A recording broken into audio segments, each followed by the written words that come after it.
જય જિનેન્દ્ર. મારું નામ છે જૈન આયુષ. હું તમારા સમક્ષ આજે લઈ આવ્યો છું પુસ્તક પરિચય. મારી પુસ્તકનું નામ છે સજા પસ્તાવાની પાઠશાળા. આ બુકના લેખક છે શ્રી રાજ ભાસ્કર. શ્રી રાજ ભાસ્કરે ઘણી બધી પુસ્તકો લખેલી છે, જેમાંથી એક આ બુક છે. આ પુસ્તકમાં દર્શાવવામાં આવ્યું છે કે સજા એટલે શું.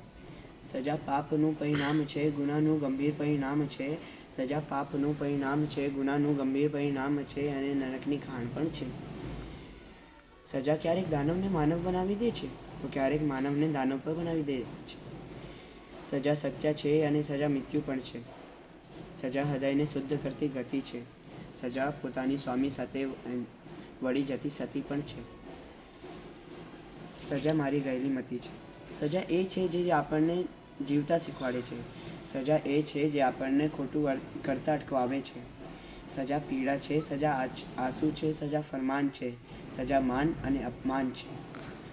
સજા કરતી વખતે સજા કરનારના મનમાં ક્રોધનો એક છટકો પણ ન હોવો જોઈએ. એના વિશે તમને એક એક્ઝામ્પલ આપું. એક શિક્ષક હોય છે, એ પોતાના વિદ્યાર્થીઓને સમજાવે છે કે ભાઈ આ વસ્તુ સારી નથી, આ વસ્તુ કરવાની નહીં.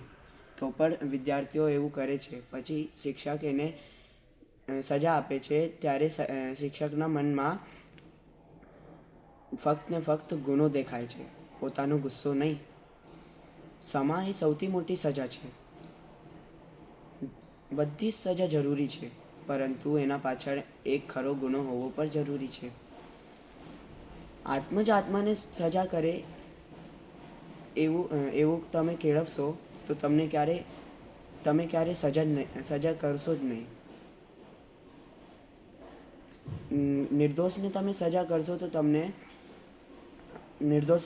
ક્યારેક સજા કરશો તો તમને પશુ હત્યા જેટલું પાપ લાગશે.